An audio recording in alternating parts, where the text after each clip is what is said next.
آپ حضرات کے سامنے خطاب فرما رہے تھے جمعیت علماء اسلام پاکستان کے مرکزی سیکرٹری جنرل حضرت مولانا عبدالغفور صاحب حیدری دامت برکاتہم العالیہ، سرگودا سے تشریف لائے ہوئے ہمارے مہمان مرکز اہل سنت کے استاذ حضرت مولانا محمد عاطف صاحب سے درخواست گزار ہوں کہ وہ تشریف لائیں، آپ حضرات کے سامنے خطاب فرمائیں۔ حضرت مولانا محمد عاطف صاحب۔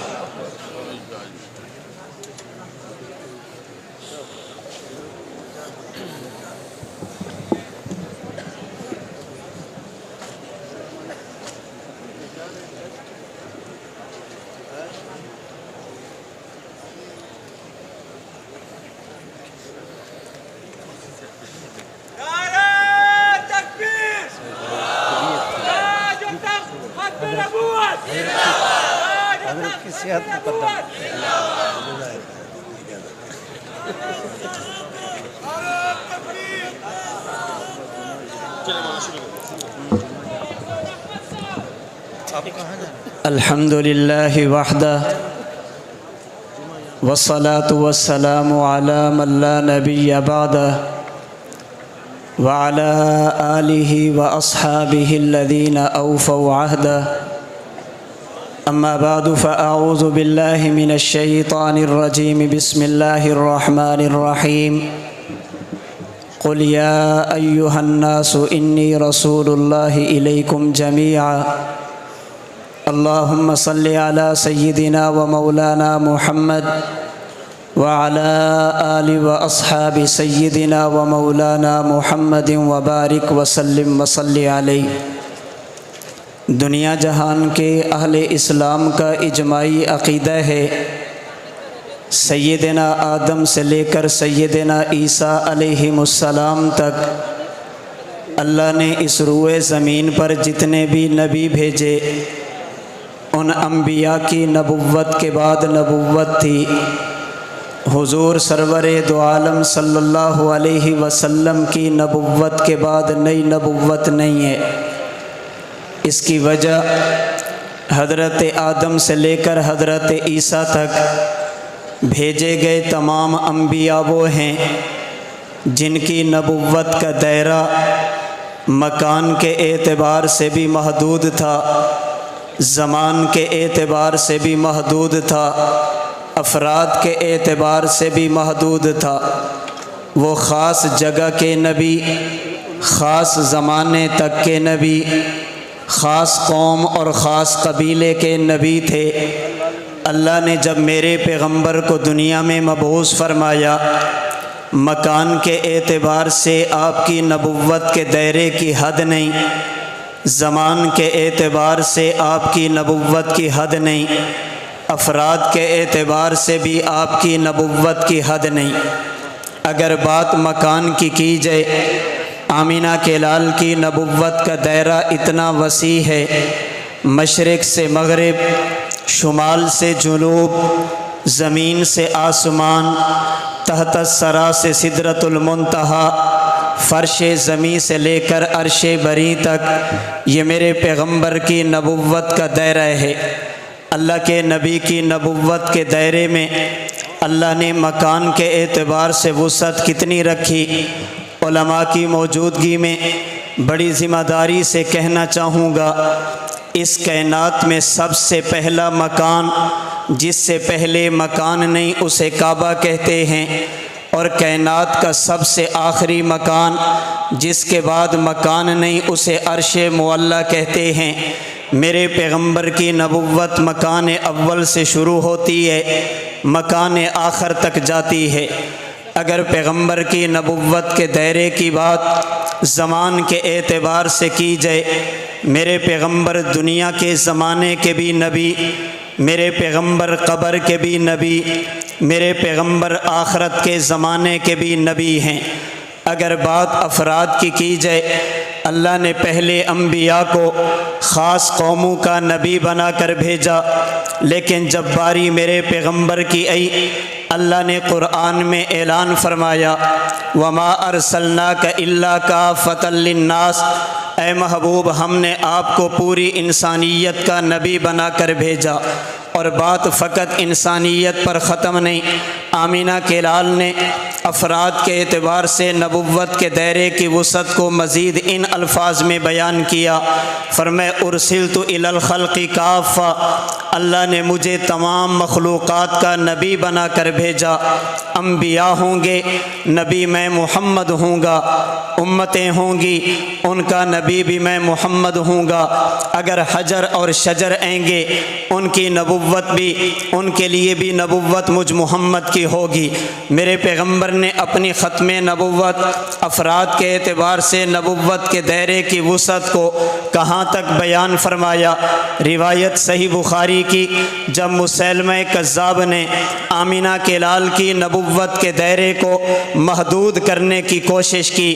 ایک علاقے کے نبی آپ بن جائیں، ایک کا میں بن جاؤں گا، کچھ کے نبی آپ، کچھ کا نبی میں بن جاؤں گا۔ اللہ کے نبی نے ایک چھڑی اٹھا کر، ایک لکڑی اٹھا کر فرمایا تھا لو سألتنی ہذہ القطع ما آتیتکہا، اے مسلمہ اگر تو مجھ سے یہ چھڑی بھی مانگے گا میں محمد تجھے یہ دینے کے لیے تیار نہیں۔ میں اپنے ذوق میں کہتا ہوں اللہ کے نبی سمجھانا چاہتے تھے اب اس لکڑی کا نبی بھی میں محمد ہوں گا، تو انسانوں کی بات کرتا ہے، اللہ نے مجھے درختوں کا بھی نبی بنا کر بھیجا۔ اللہ کے نبی کی ختم نبوت، نبی کی نبوت کے دائرے کی وسعت تھی۔ جو شخص پیغمبر کی اس ناموس ختم نبوت والے عقیدے پر پہرا دے، روایت جامع الاحادیث کی حضرت امام سیوطی نے نقل کی، آمینہ کے لال نے ارشاد فرمایا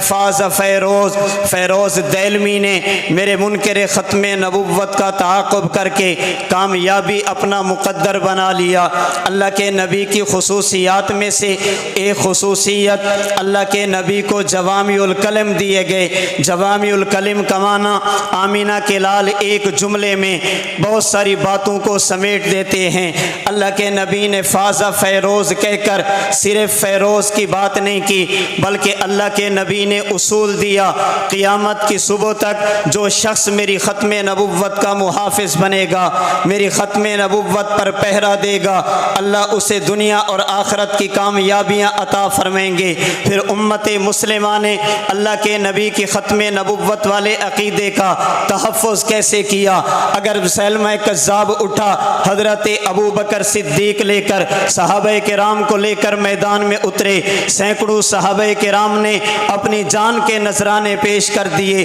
حضرت حبیب بن زید انصاری نے اپنے جسم کے ٹکڑے کرا دیے، سیدنا ابو مسلم خولانی آگ میں کود گئے پیغمبر کی ختم نبوت کے لیے۔ اگر بات ماضی قریب کی کریں، مسیلمہ قادیان مرزا غلام قادیانی نے جب میرے نبی کی ختم نبوت آپ کی خصوصیت پر ڈاکہ ڈالنے کی کوشش کی، یہ الگ بات ہے، امت مسلمہ نے مسلک کی تفریق کیے بغیر آپس کے اختلافات کو بالائے طاق رکھتے ہوئے پیغمبر کی ختم نبوت کی حفاظت کے لیے اتحاد اور اتفاق کا مظاہرہ کیا۔ لیکن اگر تاریخی حقائق کو دیکھا جائے، کوئی بندہ اس کا انکار نہیں کر سکتا، اس فتنے کے تعاقب میں جس جماعت نے قائدانہ کردار ادا کیا اسے عالمی مجلس تحفظ ختم نبوت کہا جاتا۔ حضرت امیر شریعت سید عطا اللہ شاہ بخاری سے لے کر ڈاکٹر عبد الرزاق اسکندر رحمہ اللہ تک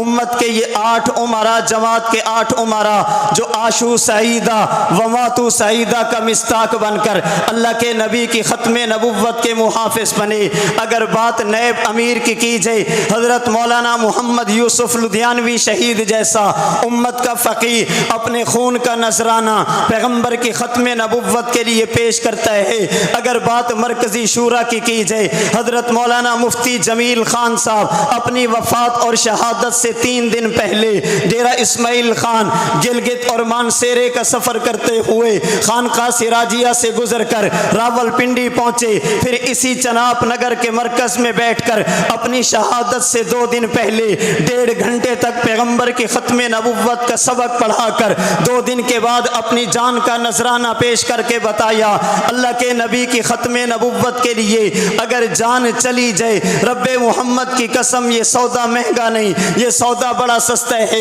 اگر بات تحریکوں کی جائے، میرے سامنے 53 کی تحریک آج کتابوں کی صورت میں شہین ختم نبوت دامت برکاتہم اللہ علیہ نے پوری تفصیلات لکھی، میری نظروں میں وہ منظر موجود ہے، آج بھی وہ منظر یوں جیسے آنکھوں سے دیکھا جا رہا۔ 80 سال کا بابا 5 سال کے بچے کو کندھے پہ اٹھا کر میدان میں نکلتا ہے، بابے کی زبان پر تاجدار ختم نبوت کا جملہ آیا، 5 سال کے معصوم بچے کی زبان پر زندہ باد کا جملہ آیا، ادھر سے گولی نکلی، ایک 80 سال کے بوڑھے بابے کے گھینے پہ ایک بچے کے سر پہ لگی، دونوں نے جان کا نذرانہ پیش کر دیا۔ مجھے وہ منظر آج بھی آنکھوں کے سامنے گھومتا ہوا کتابوں کی صورت میں نظر آتا، جب ایک اماں اپنے بچے کی بارات لے کر جا رہی، بات پیغمبر کی ختم نبوت کی آئی، اپنے بیٹے کا بٹن کھول کر کہا بیٹا اگر تو نبی کی ختم نبوت کے لیے آج نذرانہ پیش کر دے گا،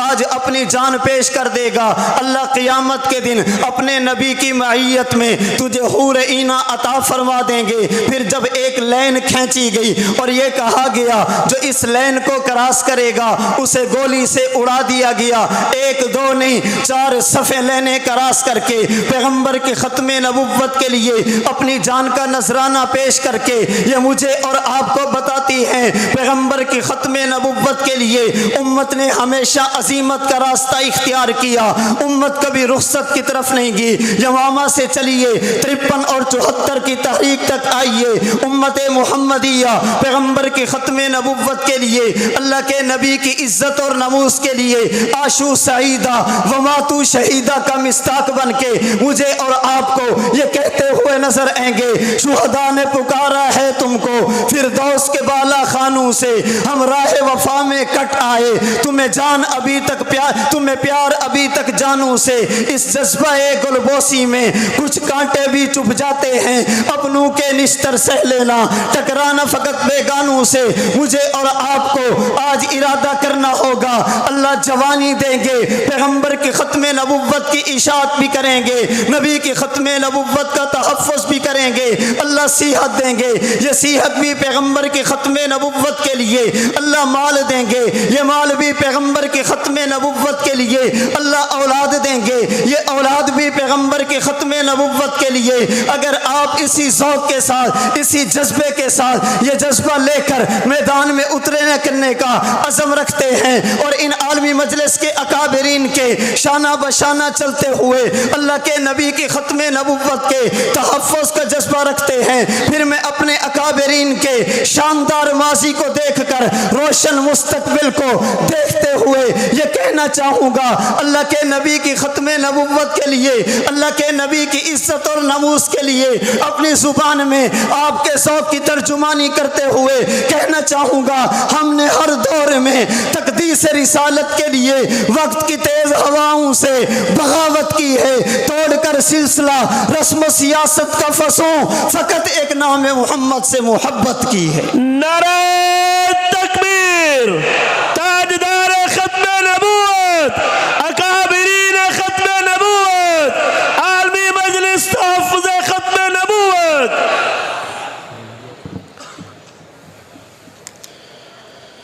ماشاءاللہ